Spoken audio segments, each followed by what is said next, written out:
साने गुरुजी हे पुस्तक, श्यामची आई हे पुस्तक वाचले होते. त्या पुस्तकात खूप सारे अनुभव दिले होते.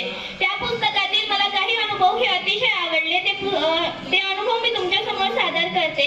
एकदा श्याम म्हणजे साने गुरुजी हे लहान होते आणि ते लहान होते तर ते खूप हट्टी स्वभावाचे होते. ते एकदा आंघोळीला गेले होते. त्यांनी बाथरूम मधूनच त्यांच्या आईला सांगितले की आई, तू तुझ्या साडीचा पदर पसरव आणि मी त्या पदरावर चालून बाहेर येईल. श्यामची आई एक दोनदा तर त्यांना नाही म्हणाली, पण श्याम हे खूप हट्टी स्वभावाचे असल्यामुळे त्यांनी ऐकलं नाही आणि श्यामच्या आईने त्यांच्या साडीचा पदर पसरवला व श्याम त्याच्यावर चालून बाहेर आला.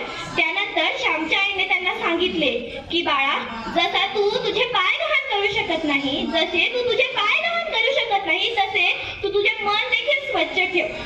मैत्रिणींनो, आपल्याला आपले पालक देखील शिकवतात, संस्कार देतात, शिक्षक शिकवतात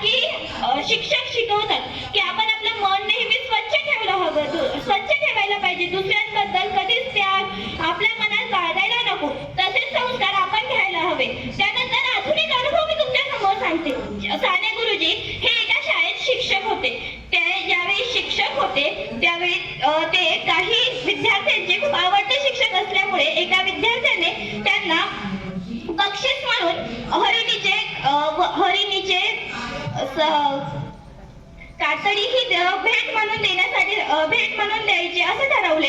त्या विद्यार्थ्याने हरिणीची कातडी त्या साने गुरुजींना भेट दिली. त्यानंतर साने गुरुजींनी त्यांना विचारले की हे काय आहे, ही कशाची कातडी? त्यावेळी तो विद्यार्थी सांगतो की हे हरिणीची कातडी आहे. त्यावेळी साने गुरुजी खूप रडतात आणि म्हणतात, तू मला गिफ्ट मला देण्यासाठी एका प्राण्याचा जीव घेतला. यावरून आपल्याला समजते की साने गुरुजी हे प्राणी मात्रांवर किती प्रेम करत असतील.